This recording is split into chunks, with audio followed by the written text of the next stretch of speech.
What's up, maniacs, and welcome back to the Roger Report. The news cycle is absolutely on fire this week, and we've got the hottest takes and biggest stories to break down for you. Let's jump right in. First up, we're heading into the world of combat sports, where a former champion is opening up about the influence of a fellow legend.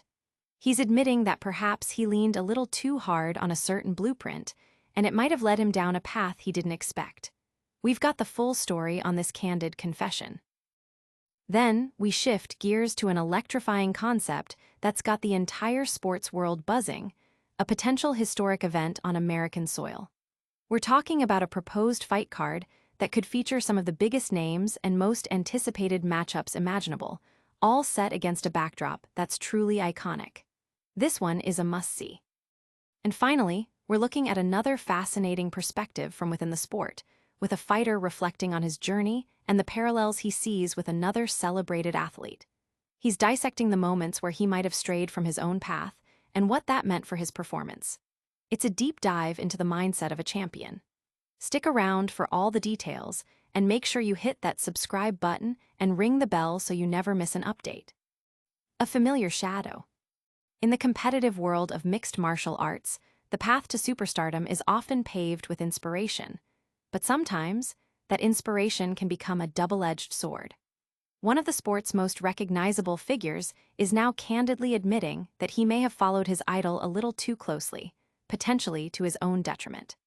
This admission comes at a critical juncture in his career, as he reflects on his recent performances and the lessons learned along the way. The fighter in question, who has consistently drawn comparisons to a certain Irish sensation due to his charisma and fight night presence, has opened up about the profound impact his role model has had on his development. He detailed how he absorbed the confidence, the fight predictions, and the overall swagger that made his idol such a polarizing and successful figure. It was a conscious effort to emulate that aura, to project that same level of self-assurance into his own bouts. He saw the blueprint for captivating an audience and building a brand, and he diligently applied it. However, in his own words, he found himself lost almost in a sense where I wanted to be like Conor too much instead of being myself. This realization appears to stem from a period where the pressure to perform, to create massive moments, and to live up to the next big star hype became overwhelming. He described a specific title defense where the opponent, while respected, didn't necessarily generate the same level of mainstream excitement. This led him to feel an internal pressure to force it, to manufacture a narrative or an intensity that wasn't organically present. The setting, a highly publicized arena, only amplified this feeling, making him believe he had to create something to match the spectacle. The result, he suggests, was a performance that felt inauthentic, a departure from his natural style and mindset. He confessed, "I didn't like how that made me feel," indicating a disconnect between the persona he was projecting and his genuine self. This introspection highlights a common challenge for emerging stars, balancing the influence of established icons with the necessity of forging one's own unique identity. It's about harnessing inspiration without losing oneself in the process. The fighter's journey is a compelling case study in the psychology of athletic success. His willingness to share these insights offers a rare glimpse into the pressures and self-discovery that accompany life in the spotlight. It's a testament to his growth as an athlete and a person, understanding that true stardom comes not from imitation, but from authentic self-expression.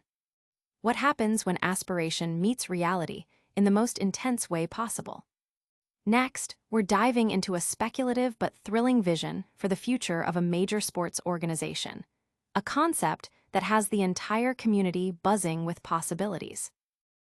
A blueprint for greatness or a path to missteps. In the high-octane world of professional combat sports, where personas are as crucial as power, the line between inspiration and imitation can blur, leading to unexpected career turns. A prominent fighter has recently articulated a candid self-assessment, revealing how his admiration for a fellow icon may have inadvertently shaped his trajectory, influencing his decisions and performances in ways he's now critically examining. This introspection comes after a period of significant challenge, prompting a deeper look at the foundational elements of his own brand and fighting style. From his early days in the sport, This fighter has been a subject of constant comparison to Conor McGregor, not just for his confident demeanor and flair in the octagon, but for his ability to capture the public's imagination. Upon achieving championship status, the expectation was that he would become the sport's next dominant force, much like his celebrated predecessor. However, his reign as champion was notably brief, culminating in consecutive losses to the same formidable opponent, Merab Dvalishvili. These defeats have prompted a period of reflection, leading him to revisit the influences that have shaped his career. He openly acknowledged McGregor as a primary role model, citing the Irishman's unparalleled ability to project confidence, to articulate his fight predictions with unwavering certainty, and to command attention. "I got a lot out of that," he stated, admitting that he actively sought to incorporate that level of self-assuredness into his own approach. He saw it as a key ingredient to transcending the sport, to becoming not just a winner, but a cultural phenomenon. The desire to replicate that aura was palpable, driving him to adopt certain mannerisms and mental frameworks. However, this emulation, he now believes, led him to a point where he was trying to be like Conor too much instead of being myself. This internal conflict manifested particularly during his second title defense. Facing an opponent he felt didn't possess the same mainstream drawing power, he perceived a need to elevate the narrative artificially.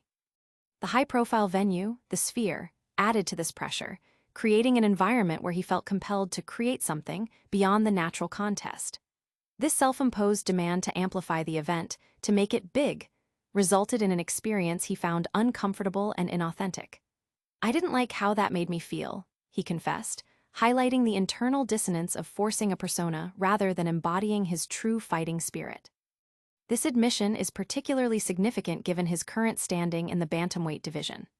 Having lost twice to the reigning champion, his path to reclaiming the title appears challenging, prompting discussions about a potential move to a different weight class. His candidness about emulating McGregor offers a valuable lesson for aspiring athletes navigating the complex landscape of sports psychology and personal branding, the importance of authenticity. While drawing inspiration is crucial, true and sustainable success often lies in cultivating and trusting one's own unique strengths and identity. It's a nuanced balance between learning from the greats and remaining true to oneself. But what if the biggest stage imaginable is set for an unprecedented event in the world of sports? Next, we explore a bold proposal that could etch a new chapter in sporting history, a concept that's generating immense excitement and speculation across the globe. Mirroring a legend, a fighter's candid confession.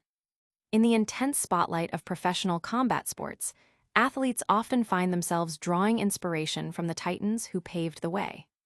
For one prominent UFC star, this inspiration took a particularly deep dive, leading him to admit that he may have mirrored his idol a bit too closely, potentially impacting his own path to sustained success. This self-reflection comes at a time when he's reassessing his career following recent challenges, offering a candid look at the pressures of stardom and the search for authentic identity.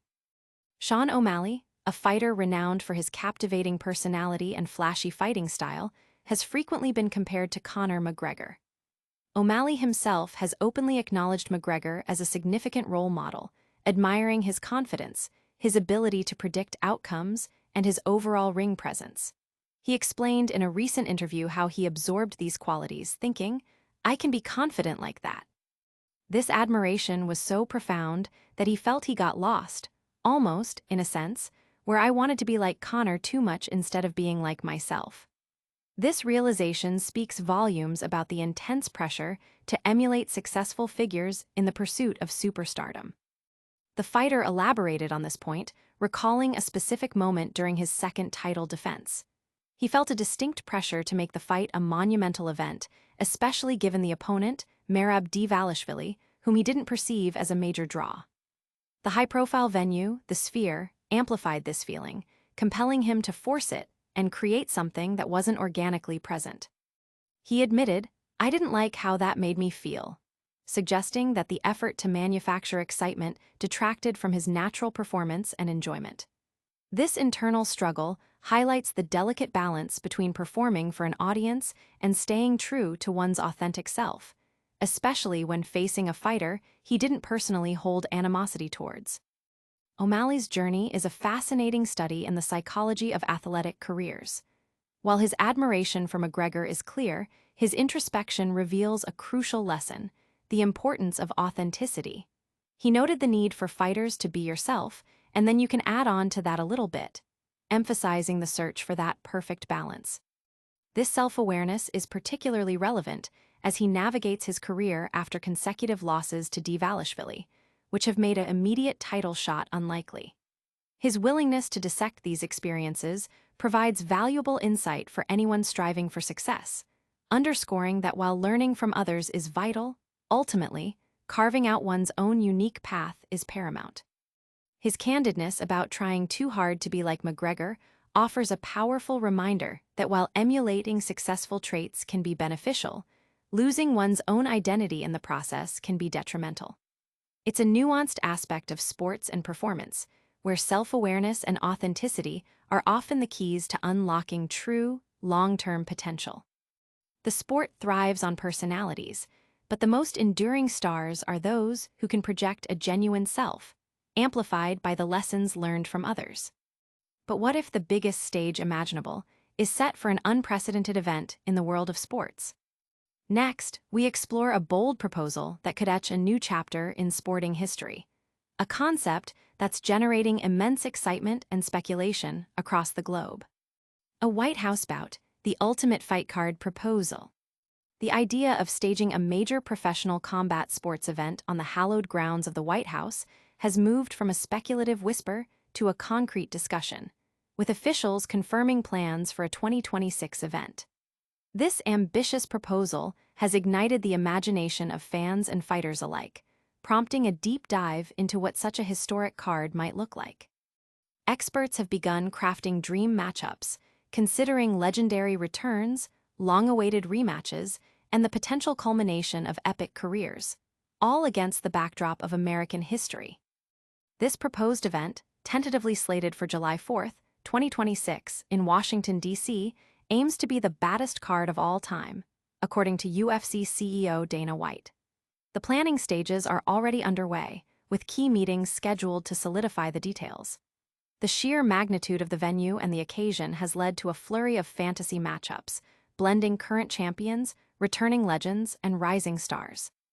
The goal is to create an unforgettable spectacle that honors the sport and its most prominent figures. Among the proposed bouts, the potential for career-defining moments is immense.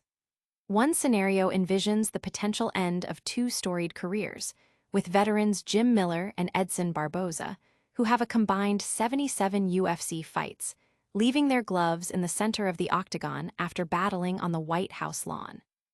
Another highly anticipated potential fight pits Jorge Masvidal, the street-fighting Florida native, against Stephen Thompson, the kickboxing prodigy, in a clash of contrasting styles and desperate needs for a win. Both fighters are in their 40s and on losing streaks, making this a compelling narrative of redemption. The card also features potential rematches that could settle unfinished business.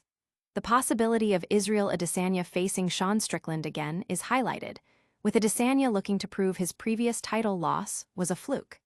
Similarly, a rematch between Miesha Tate and Holly Holm is proposed, recalling their iconic first encounter that dramatically shifted the landscape of women's MMA.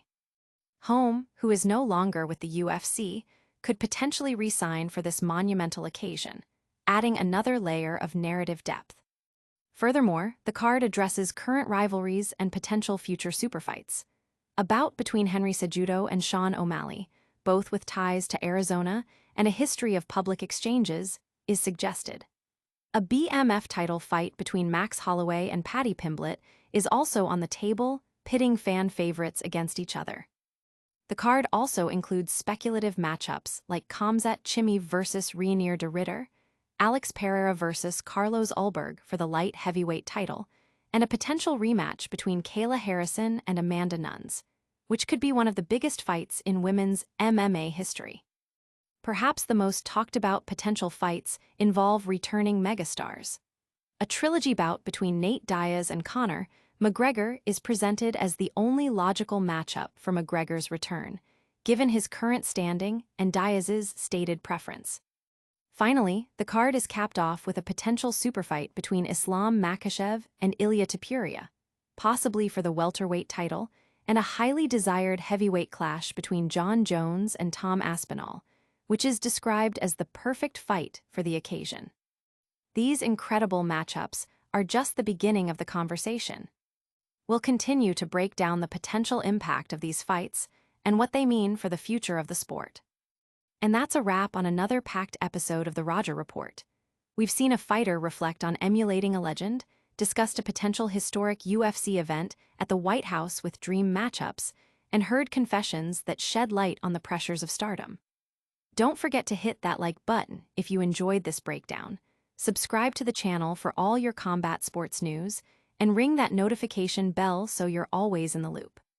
Drop a comment below with your thoughts on these stories, and make sure to follow us on all social media platforms to stay connected. We'll see you next time.